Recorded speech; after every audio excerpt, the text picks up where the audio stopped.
You get a chance. The so they want us to travel the country and do this. Let's do that. I mean, I think we should go to each town. Like, go Right. see a DJ Quick. Right. Go see everybody. Right. I told Quentin, I said, Antique Roadshow doesn't have the regionality that hip hop has. Hip hop, you go to Chicago, it's a different scene from Detroit. It's a different scene from the Bay, from Atlanta. You know what I mean? So, they Florida. Florida's a whole nother You know, world. first of all, you got Shadi that came out of Atlanta that made it big. You have Luke and them that made it big, and different regions, different artists that was big in their own region. Right. That like Cold Crush was big, Right. but they was big in the tri-state area. Right. So, Quentin told me a bunch of points to talk to you about, like you and me right now. But even though there's cameras, it's actually just for our sizzle reel. It's Yeah, not. come on, let's go. It's not public. So we're supposed to chop it up. We're supposed to talk, and get chemistry between you and I as to like what your expertise is, which I kind of already know, and what my expertise. And like if we went through the country, what biz expert would be an expert at? What would Boom be an expert at? And like how are they different? So I know you got the record collection. What are you an expert in? I'm good at sneakers. I'm great at speaking. Good at sneakers. I just wore these just to show everybody. Okay, look at these. I'm also good at First of all, these are Adidas with the fat stripes. the fat stripes. Where'd you get these? Hey. Oh. Like, yeah, everybody see it with the fat stripes. No. What's that, a sales model or? No, they sell them. It's just that people overlook them. So I'm great at autographs. So I could tell you the value of any hip hop autograph on anything. Like, my thing is the value of. I could tell you if the record's a real record or the record Repress. is a bootleg.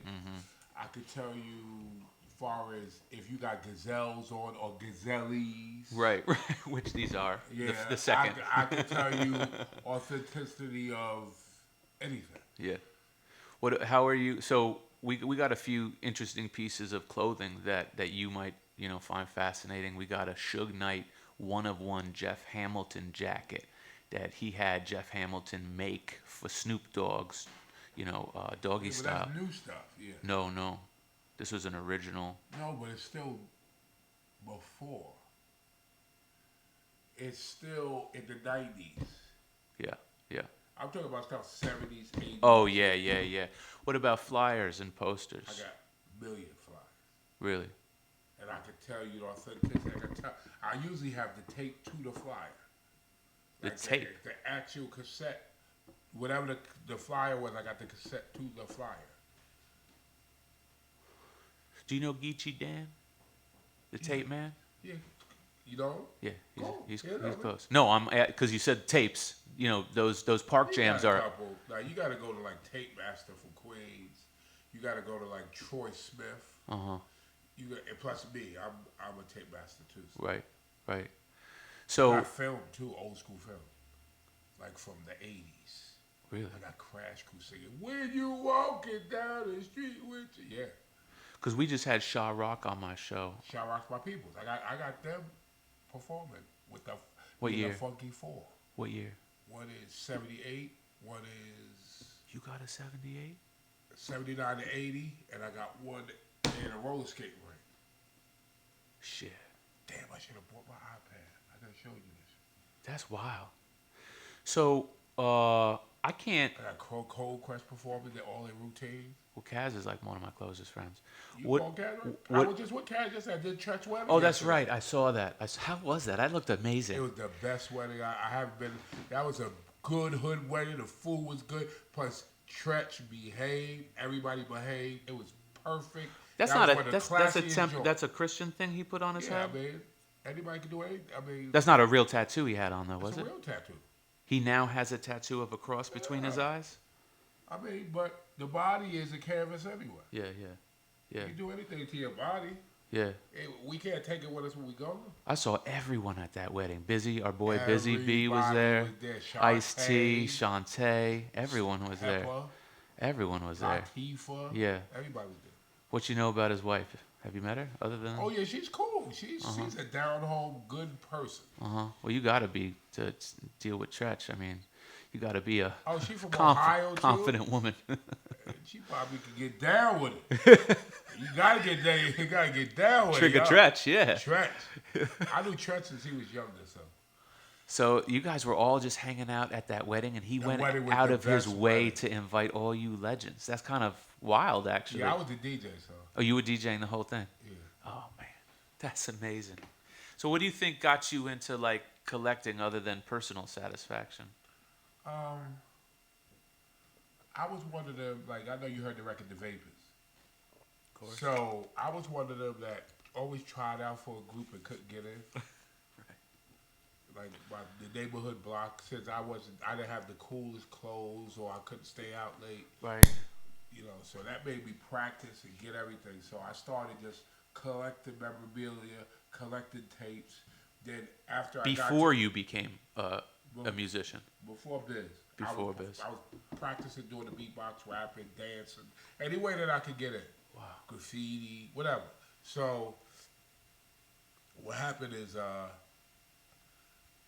in the 80s, like 79, 80, I started meeting, you know, I got down with Zulu. Mm-hmm. So I started, and Kaz, rest in peace, his baby mother, Yvette, that he made a record about, used to go to school with me. Oh.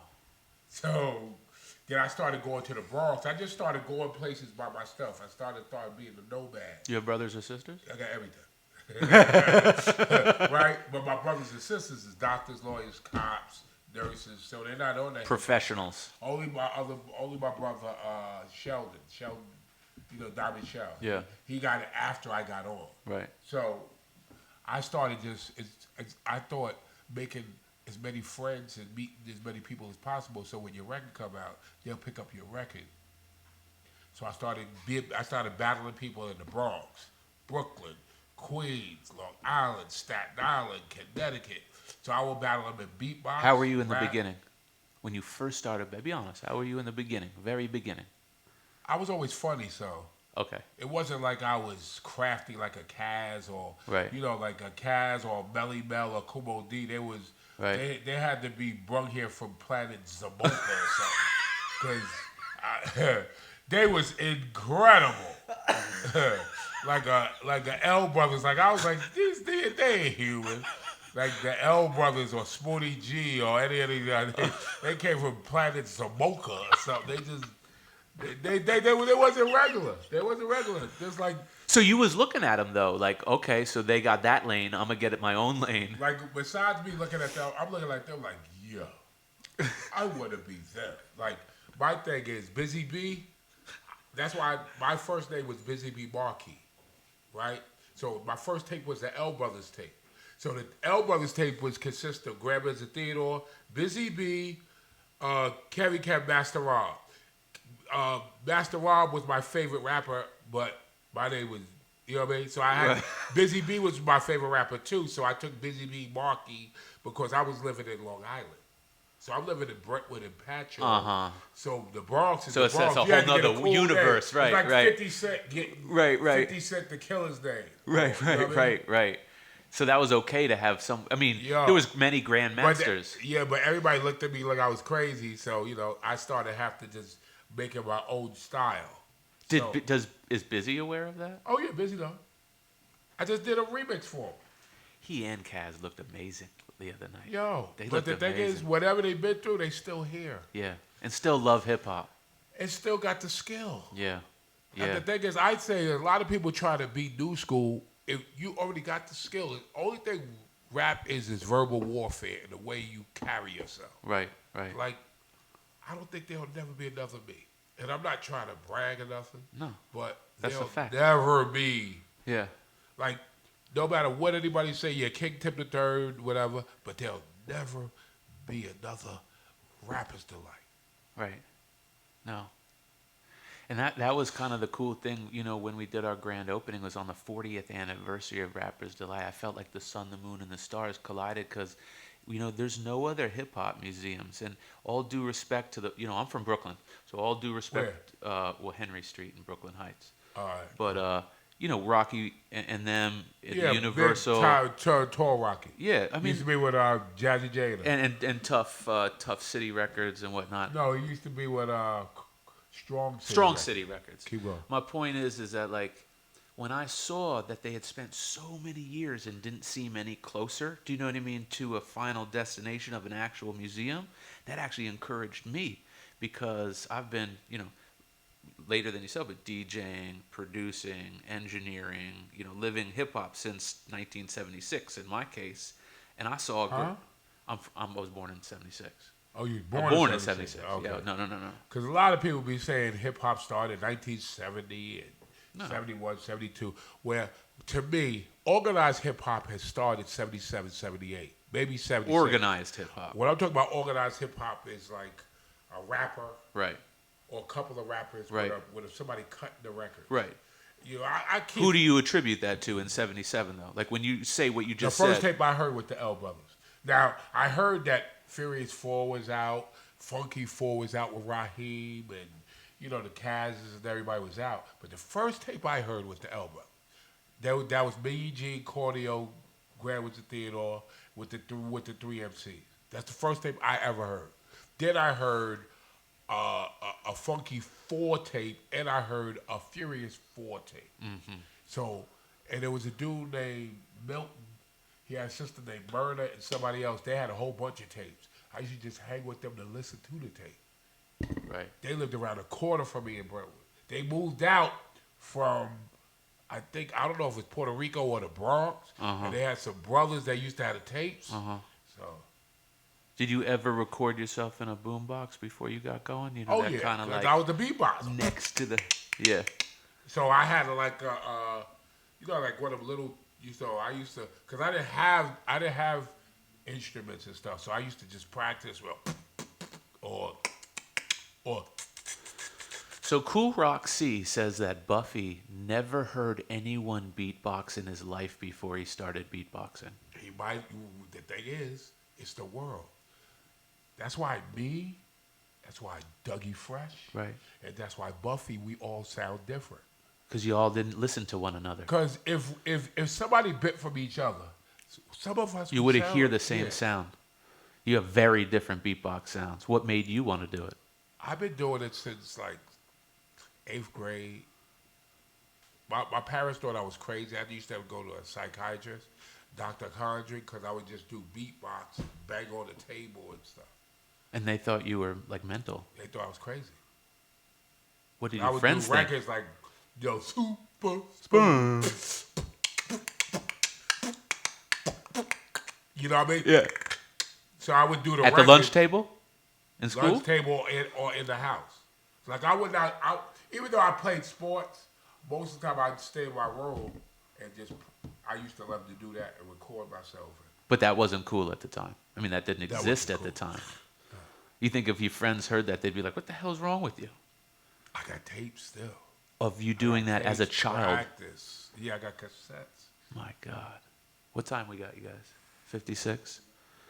So what they're envisioning, because I spoke with the president of the network, and what they're envisioning is like, American Pickers. I don't watch much TV, I'll be honest with you, but I've seen these Antique Roadshow, all these things. We go to a city, and then people come and present, look, I got this crazy thing. What do you think is one of the rarest or most craziest things you ever just came across, either in your own collection or just period? Other than Flash's beatbox, because that's kind of tops right there. My SL 700s. Forgot that? You have SL 700s? Look at a picture. Well, Crinton was telling me you have the techniques from every year? Yeah, I got every technique ever made. Just out of curiosity, how do you display them, or you got them up in a place?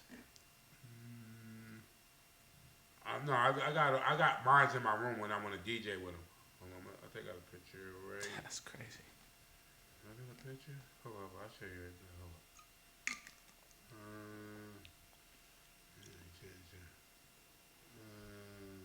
So what's interesting? Yeah.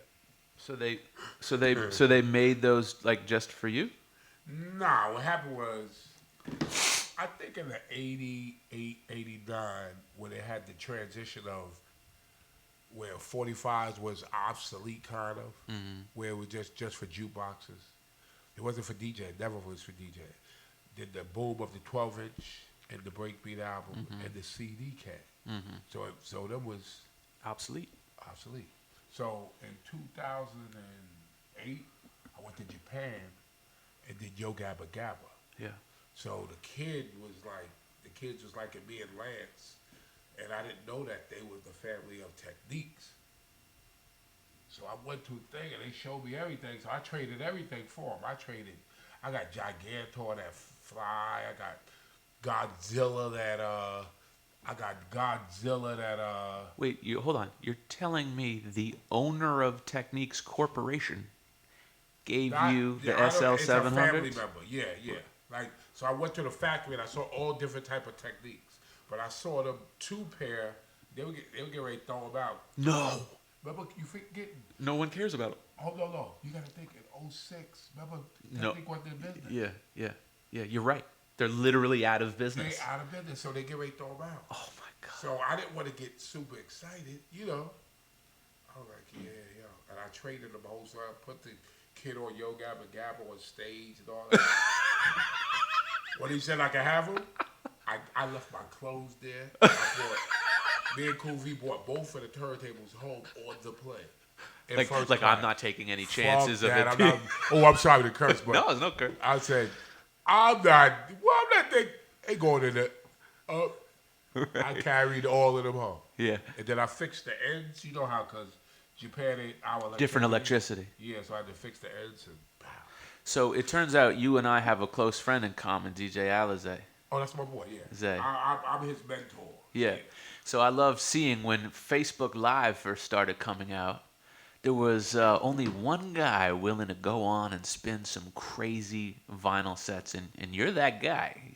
And who's sitting in the background just like, he's just sitting there like, Zay's sitting there. And I'm like, you bastard, oh, man, I want to be in that room. You know what I'm saying? So you made everyone kind of freak out. And I feel like, I don't know if you realize it, you made every DJ immediately go to Facebook and stream their sets. Well, I'm not going to get the credit for it, but. Well, it's a fact. I would literally watch, I would endlessly watch just to be like, what's he going to put on next? Breaks. For days. For days. Okay, so let's talk about breaks, because this is something that the show won't touch. Hey, we got to touch it. Well, we're going to have to make them touch it. Yeah. But what's your favorite break? What's one of your rarest or favorite breaks? I can't say what's rare or favorite, but the infamous Mardi Gras without the bells. I am the first. I got the acetate. Mardi Gras without the bells. Just like Mardi Gras is a live record. Yeah. Right? Yeah. So if you warm it up, so it goes you can hear the people in the background. Yeah. And then the bells come in. Because it's a Mardi Gras. Right. So you can hear the people in the background and everything. I'll let you hear. So this is a test pressing of Bob James's It's like an acetate. Acetate Yeah. that for some reason doesn't have the bells. It's like I gotta make the music, right? Yeah. There's 2 different make the musics that came out. Right. One without the piano. Yes. And then they got just the beat. Yeah. The one got scrapped. Whoever got it Yeah. is lucky. Why'd you do? Why that? When I'm an old DJ, when we got records like that, we were so thankful. Y'all thought to do shit like that. No, I didn't want to do that. What happened was, when me and Marley was doing the record, they brought the wrong. When I went to Franklin Wayne, it was the wrong So I went back in and we redid the EP. I gave them the right tapes. And how did Marley even discover you? How did you discover Marley? The way Marley is, I knew a kid named Phil from my block in Long Island in Coram. And he said, I know MC Shan, and Shan lives in my niece's building. I said, I'm going there. Same building as Craig G, right? Yeah. They all lived in the same building. Look. So I went up there and I said, I'm going to go see where Shan is at because I want to get on. Because I'm in Long Island. I couldn't go no further in Long Island. So I went there and I met Shan. But as I'm meeting Shan, I'm hanging around because I wanted to be Marley. And Marley was like a superstar at that time. And what happened was I sat on the bench for like 6 months. But as I'm sitting on the bench, I started meeting everybody around the neighborhood. Little Nas, Little Bob Deep, Craig G. I just battled him in the beatbox. Then I met Shantae too. So I was Shan's beatbox. And me being Shan's beatbox, then Marley and Shantae didn't get along no more. So I started going on the road with Shantae. And the rest is history. So, if they weren't getting along, what made Marley want to mess with you? No, that's two different things. That's two different things where it's like I sat on the bench and I waited, and then this dude named Mark St. Jock, he said, "Yo, come in the building." So when I came in the building, he said, "Yo, this dude don't know how to do the beatbox." But at the time, Fat Boys is out. Even though I'm one of the first ones, I wasn't out. I didn't have no record deal. Fat Boys is out. Dougie was out. So I said, he said, "Yo, do a beat." So I said,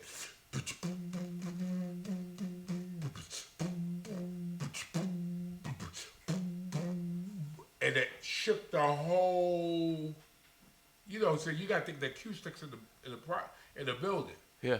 So they never heard You did that. it in the stairwell. Yeah. So imagine it going.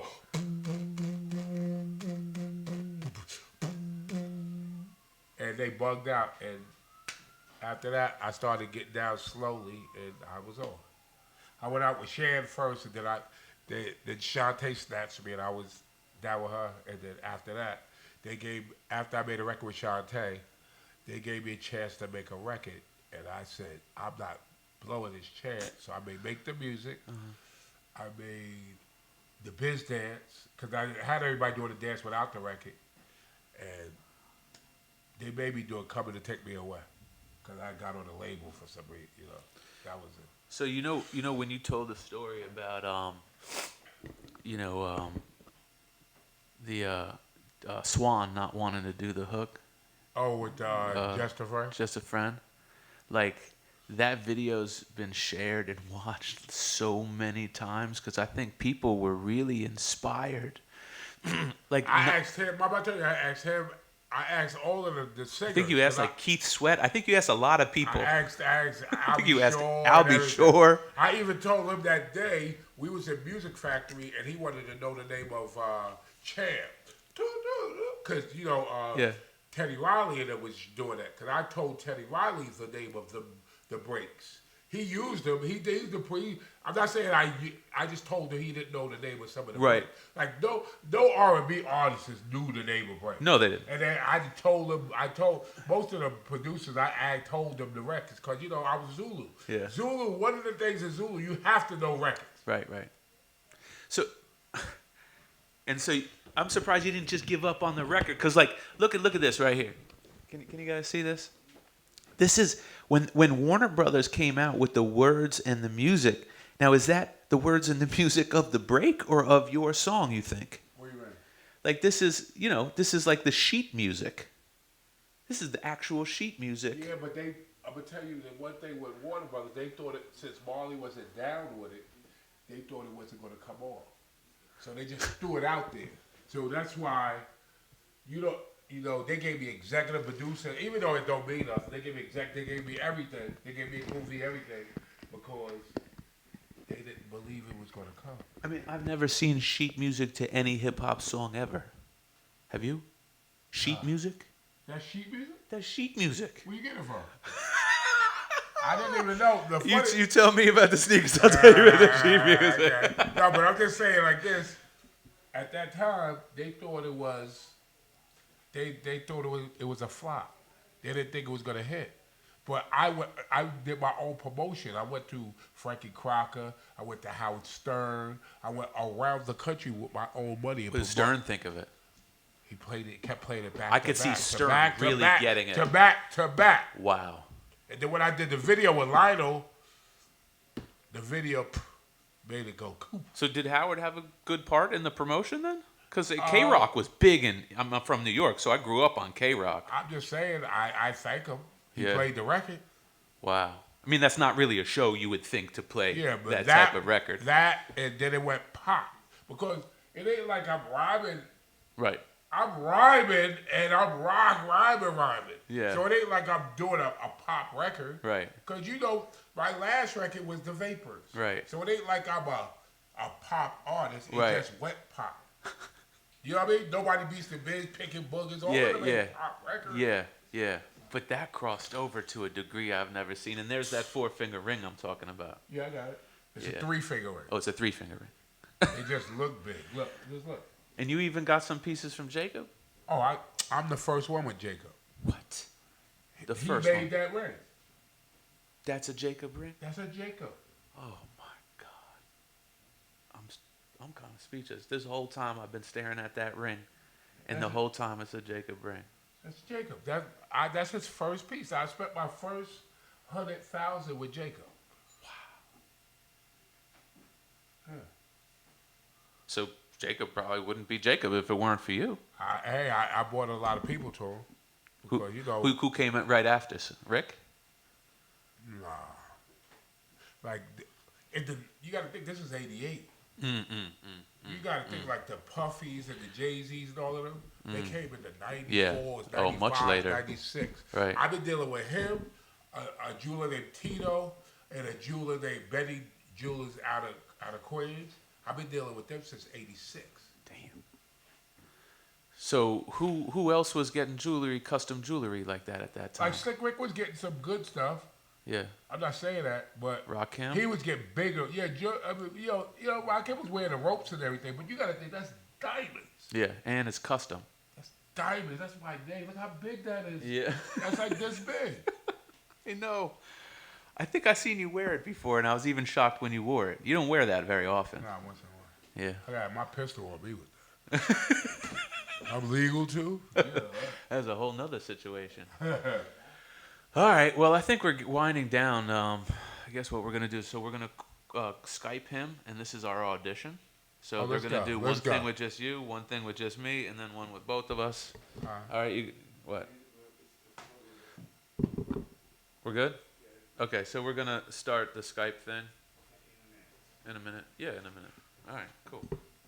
All right, you good? You want anything real to drink other than? No, I'm good. Soda, man. No, I'm good. Yeah, I don't know if your wife is on you like my wife is on me about trying not to eat all that sugar. I got a bad sweet tooth. Is my I do too, but I'm going to get them me after this. She just brought these out because they're so long. Many of them are so long. Yeah, I'm trying out for this TV show. I'll call you when I'm done.